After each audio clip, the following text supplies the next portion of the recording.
here's the question of the day. What does ICMP make you guys think of? There, ping, ping, I'm hearing it. Ping, ping, ping, right, makes you think of ping, right? So, did you know that ping can be exploited? That simple command, ping, can be used by threat actors, we call them hackers, right? To attack our networks, right? Specifically, it can attack a whole network or just a single device. There are 5 types of attacks we're going to talk about today, and then we are going to learn how to mitigate or stop these attacks, right? So attack number 1 is simply ping. Echo request, echo reply. Look at the stuff on the left. Does that look familiar? Yeah. We've done that, right? What does the -T in that ping command do? Makes it go forever. Makes it go forever, right? Continuous, and you have to hit Control-C to make it stop. So this really isn't, if you do this to Steven's computer, this isn't going to crash his computer, right? Really not going to crash it. We can manipulate our ping a little bit. Look at this -L 65,500. We've just made a huge packet, right? We just made a really big packet. So instead of sending the standard 32 bytes, we're going to send over 65,000. So now, what is that going to cause to be hogged up in his computer? Yeah, right. Memory. They call this a buffer, right? I think I've said that in here before, maybe? Yeah. All right, so the buffer. So, this is what that would kind of look like. Here's the attacker. Here is the packet or the ICMP data, and they've made it large. So we know that you can only have packets that are so big, right? Frames. So it gets fragmented, and then when Steven's computer gets it, it has to take those fragments and use those fields we learned about the other day in the IP header to put it all back together, and boom, the buffer or the memory is just getting full, and it gets what's called buffer overflow, right? So it ends up getting overloaded, and it can't handle all the traffic. So this is considered a ping of death. What's the DOS stand for? Anybody know? Come on, gamers. There we go, denial of service. But look at this for a minute.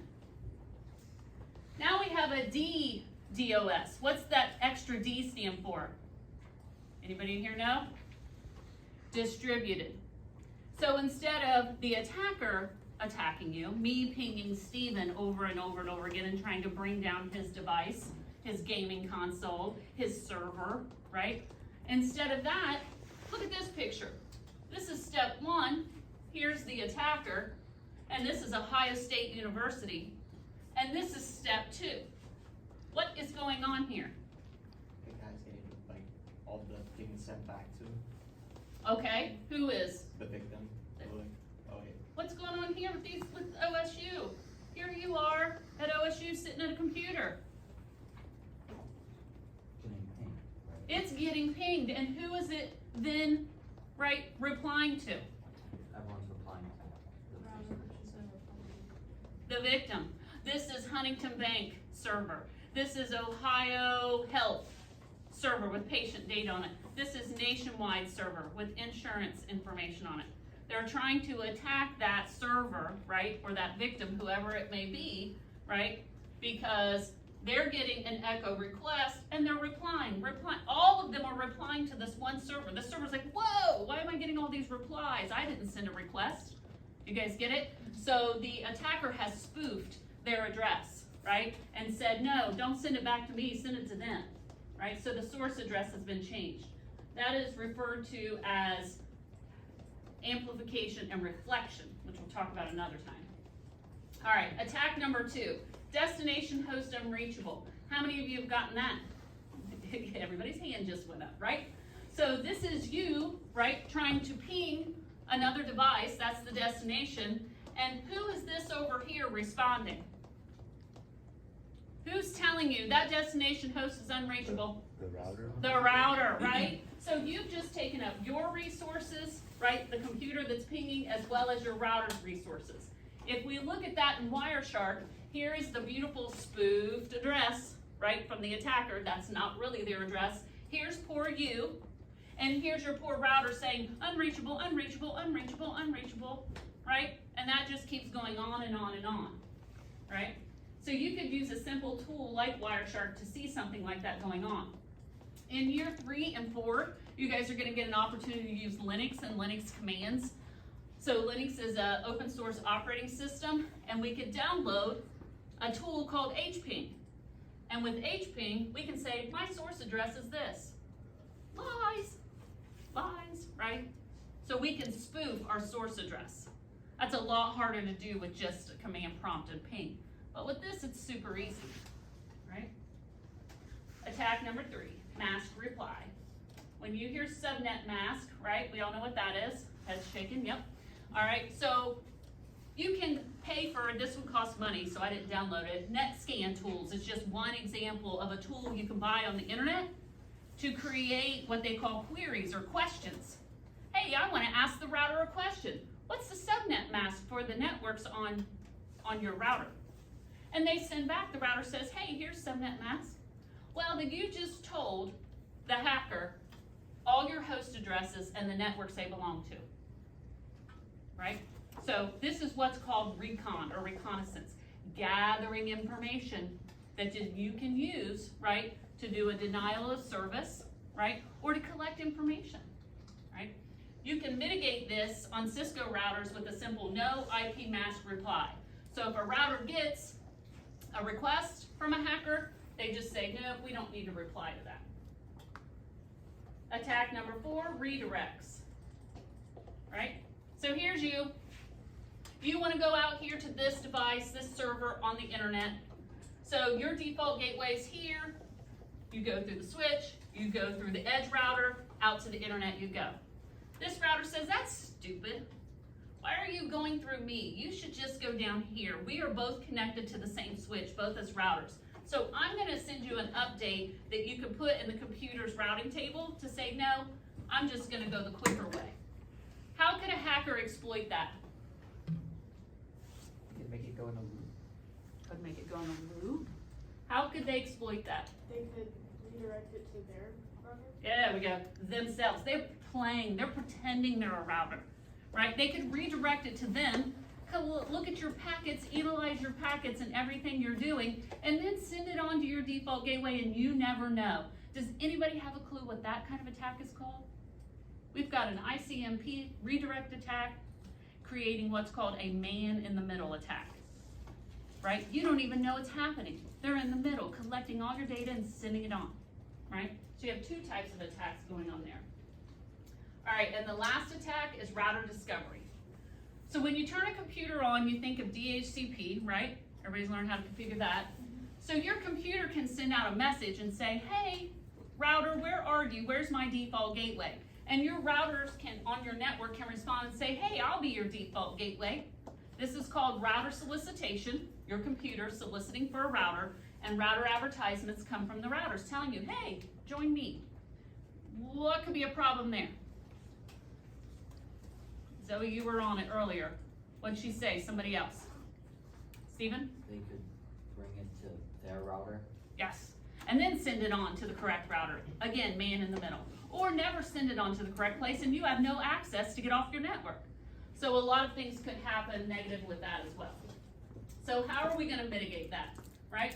So we're going to use our packet tracer, right? I'm going to go ahead and unlock you guys. All right, and we are going to do that now.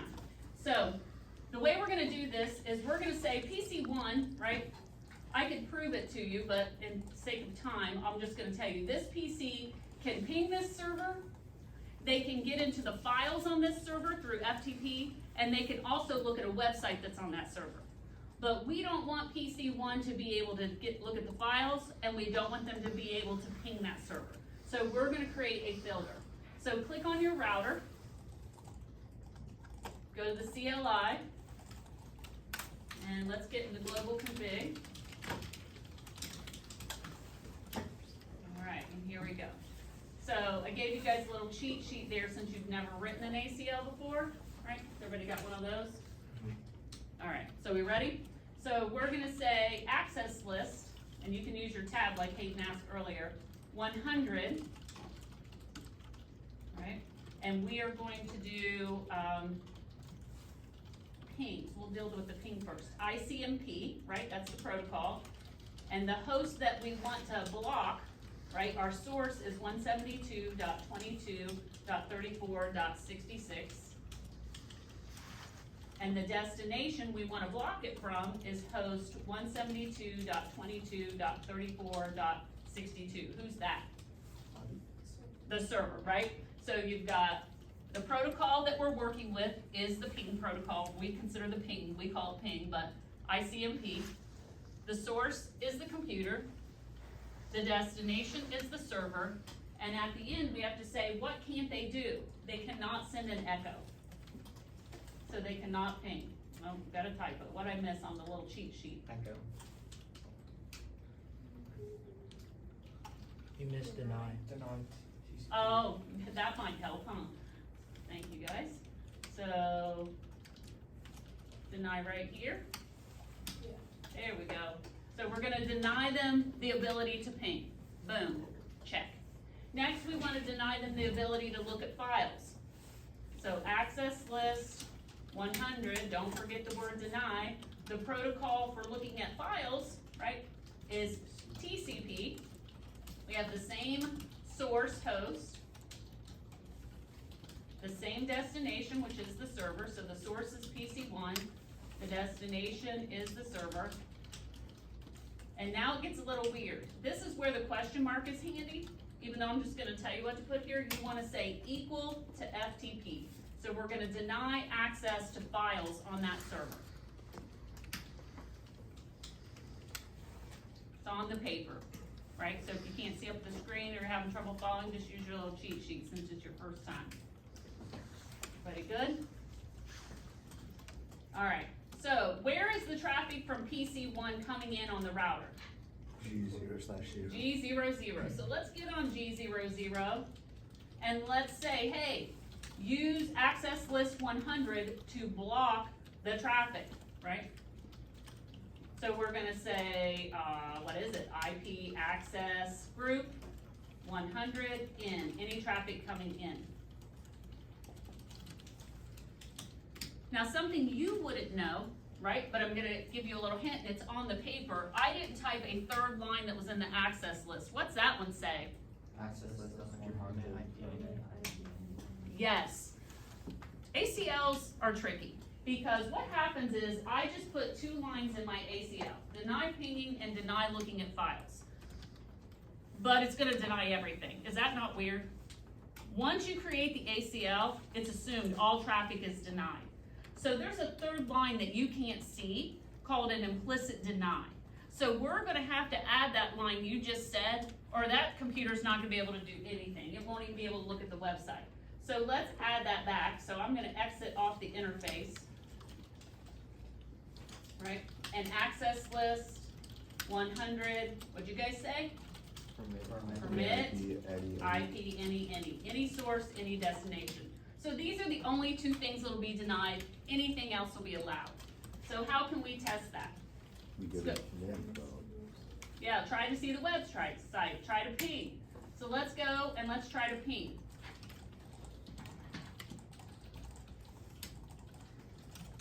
And boom, destination unreachable.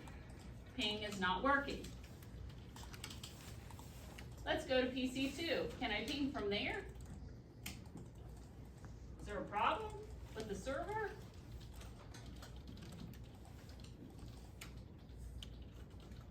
Fast forward that. No, I can ping from there. So we see there's not a problem with the server, there's not a problem with our router. PC1 is being blocked, our ACL is working. Do you guys get that? I wanna show you FTP because I know you've never seen it before and you don't even really know what it is, but it's files. So I'm gonna show it to you on PC2 first. You guys can do it with me. Press your up arrow and erase ping and put in FTP. And it says, hey, welcome to the FTP server. The username is Cisco, the password is Cisco, and you're in now to FTP. What you are in to is that server is acting like a file server with files on it. So let's look at them.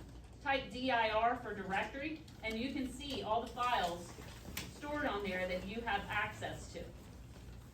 Most of these are operating systems, like versions of the operating system. Right? So you can save files to that server and you can get files from the server. It's like, you guys know when you save your packet tracer to your accounts? Yeah. This is the same thing, right? Alright, so let's type quit, Q-U-I-T, to get out of FTP. Alright, go back to PC1 and try to do FTP there. Oh, I pinged. So we'll change our ping to FTP, File Transfer Protocol. And it just sits there saying trying to connect, right? Doesn't work. Why? You blocked it. You made a filter called an ACL, Access Control List. So you said, nope, you can't do that, right? So now you say, well, how do I test the web? I don't think you guys have ever done that before, so that's new for you today.